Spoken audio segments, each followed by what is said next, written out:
Hello and welcome back to my channel if you're back, and welcome to if you're here for the first time. My name is Taboka Duduzile and it is lovely to have you here. We are in episode, wait a minute, I need to check.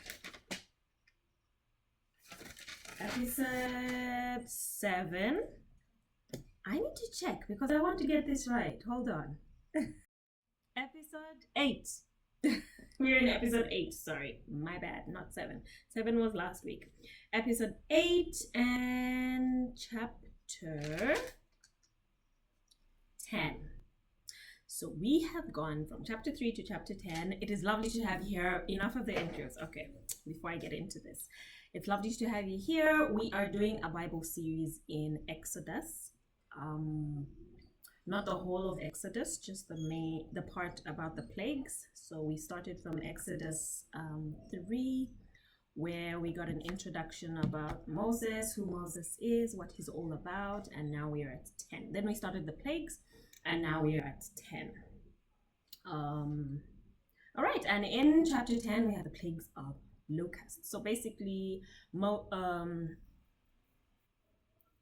Moses and Aaron have been speaking to Pharaoh about letting the people go, and Pharaoh is not budging, he's not doing it, and we've been having plague after plague after plague after plague, and this is where we are now. So let's get right into it.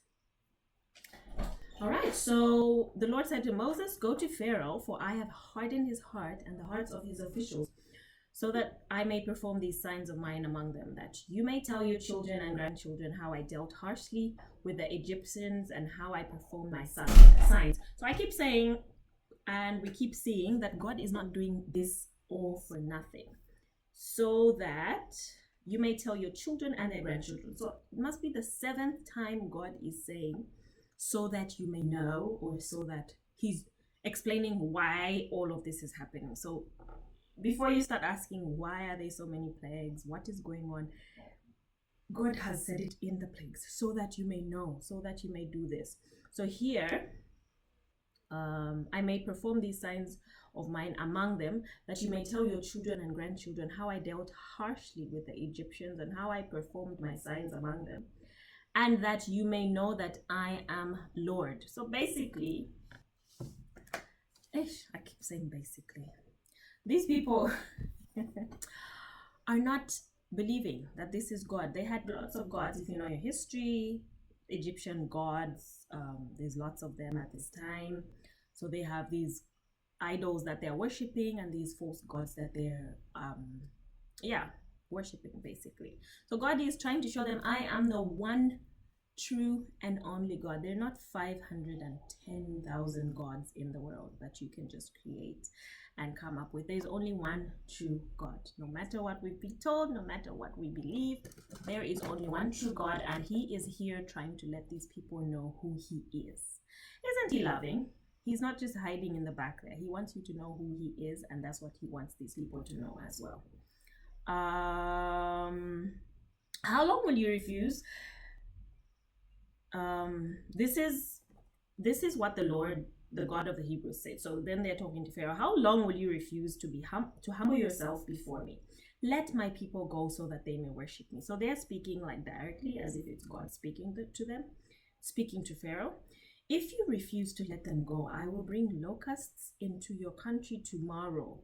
They will cover the face of the ground so that it cannot be seen. And this they will devour, including the trees. They will fill the houses, and they'll be everywhere, basically. Something neither your parents nor your ancestors have ever seen from the day they settled in this land till now. Isn't God kind? I mean, he's doing all these things and letting all these things happen, but he gives him time. He forewarns. He tells him, I'm going to do this tomorrow. It's not even going to happen now. So you have today until tomorrow to change before this happens. I mean, imagine you've been told. Oddly or miraculously, God tells you, if you're lucky enough, that you are going to die tomorrow, and you have today until tomorrow to change. What are you going to do? Are you just going to let it be and just say, oh, okay, whatever, so let's party. We have tonight. Let us make the most of the night. Okay, my lighting is not lighting as well as I wanted to. I just messed it up. Okay, so Moses answered, we will go with, so then he asks him, how long will it take for you to get it? Then Pharaoh's officials are tired of this. They go to Pharaoh and they tell him, Pharaoh, I think you need to listen to this man. Like, we've had enough. Can't you see that Egypt is, let me just read it, ruined, that's the word. Pharaoh's officials said to him, how long will this man be a snare to us? Let the people go so that they may worship their Lord, their God. Do you not yet realize that Egypt is ruined? You know, there are those people who just don't get it. Like Pharaoh in this case just doesn't get it. Like, can't you see how much damage this sin is doing to you and your family and your siblings and your spouse and your children and your community and just everyone around you? Can't you see that Egypt is ruined, Pharaoh? Like, it's done. Game over. Yes, we applauded. It was good while it could be. Now it's done. Like, enough is enough. Like, okay already? Yeah? Like, can't you see that this is too much? Enough is enough. Yeah, so yeah, that's basically what his officials are saying. Then Moses and Aaron were brought back to Pharaoh. Go worship. Okay, so he did listen. Thank you. The Lord your God, he said. But tell me, who will be going? So Pharaoh's like, wait a minute. Okay, y'all can go. But who exactly are you taking? And Moses says, we'll go with our young, our old, our sons and daughters, our flocks and herds. As for me and my household, we will worship the Lord. Everybody's going. We are all going, Pharaoh. And Pharaoh's like, the Lord be with you if I let you go, along with your women and children. Clearly you are bent on evil. No, let the men go and worship the Lord, since that's what you've been asking for. No. Pharaoh's like, no, there's no way we're going as fathers alone and leaving our children. And the devil does that. He's like, you can give your life to Christ. You can give your life to Jesus and this God. But just hold on to this little thing that you love to do. I mean, you can say you're a Christian and all, but there's certain things that you shouldn't stop doing or shouldn't get rid of. Like, go, but don't go. And you know, once you leave something behind, it's more like, if they left and left their children, they're definitely coming back. They are definitely coming back. I mean, who's going and leaving their wives and children? So he's like, no. And we also, as God asks us, if you want to follow me, you have to take up your cross and follow me. Leave your family, leave what, leave whatever. In short, if you give your life to Christ, you give your all. It's all or nothing. And this is what Moses is saying to Pharaoh. We are not leaving nothing. We are going as a whole.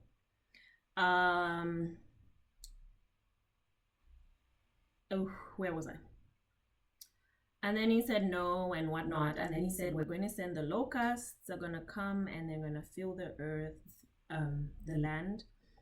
By morning, the wind had brought the locusts. They had invaded all of Egypt and settled down in every area of the country. Never before had there been such a plague of locusts, nor will there ever be again. And take note, when God makes a promise, he keeps it. He said there will never be this again, and indeed, they will never be. There might be locusts somewhere, but not as bad as this, because he said there will never be anything as bad as this. There will never be anything as bad as this. They covered all the ground until it was black. They devoured everything that was left after the hail. Everything growing in the fields and the fruit in the trees, nothing green remained on tree or plant. That's starvation, because how are they going to eat? They have absolutely nothing. Pharaoh quickly summoned Moses and Aaron and said, I have sinned against the Lord your God and against you. Now forgive my sin once more and pray to the Lord your God to take this deadly plague away from me. So I was like, please no. So when it gets hard, things get bad, and they're like, God, please save me. God, please don't do this. Don't let this happen. Okay, fine. I'm going to do this. I'm going to worship you. I'm going to change. I'm going to blah, blah, blah. And this is exactly what Pharaoh is doing. Exactly what he did in the other one. Please ask this God to stop these things. Now forgive my sin once more and pray to the Lord your God to take this deadly. At least he knows that his sorcerers and magicians are not going to stop these things. You have to pray to that God of yours to ask him to do it. So he sort of is getting it. This power belongs to God and God alone. Moses then left Pharaoh and prayed to the Lord, and the Lord changed the wind to a very strong west wind. So the west wind basically blew the locusts in the opposite direction, and none of them were left. And God answers our prayers. God answers Moses' prayers here. He said, ask and I will give, and he's asking. And I don't know why Pharaoh is not seeing that he's asking God, and God keeps listening to him. Why don't you just listen to God as well? So next, God tells Moses again, stretch your arms, and it's going to be total darkness covered the whole of Egypt for 3 days. No one could see anything. No one could move for 3 whole days. There's a lot of 3 days in the Bible. After Jesus died, he was dead for 3 days and rose again. Pharaoh summoned Moses and said, go worship the Lord. Even your women and children may go. Go, go, go. Only leave your flocks and your herds behind. They're like, no. He is just bargaining. Pharaoh is bargaining. Like, okay, fine, take your wives and your children, but leave your animals. How are we going to survive? Because he knows they're going to die. What are they going to eat? And all the animals, remember, with all these plagues, everything has been happening in Egypt, but nothing has been happening in Goshen where these people live. So they have animals, they have livestock, but the Egyptians don't. Our livestock too must go with us. Not a hoof is to be left behind. We have to use some of them in worshiping our Lord our God. So he's like, no, we're not going. We're not leaving anything. And make sure you... And then Pharaoh finally talks to him, and Pharaoh said to Moses, get out of my sight. Make sure you do not appear before me again. The day you see my face, you will die. Just as you say, Moses replied, I will never appear before you again. Toodaloo. And it's done. I mean, chapter 10 is done. It's not all done. But basically, that's it. Livestock, darkness, locusts and darkness, and still Pharaoh won't budge. Please don't be like Pharaoh today. God keeps calling us. God keeps speaking to us. There's certain things we keep doing. We keep sinning. Sin will be there. Yes, we keep doing wrong. It doesn't mean if you become a Christian, you're immune to doing wrong or to sinning or whatnot. But God keeps reminding us, when you're saved, when you're a Christian, you know right from wrong. You know that... Oh, my lighting. I'm so sorry about the lighting in today's video. I have tried to keep it okay, but there's something wrong with the contrast. Either because I'm in black, I'm always in black, but I don't understand why today it's just not working out. But basically, please don't be like Pharaoh. Enough is enough. Today is the day of salvation, is what we read in the Bible.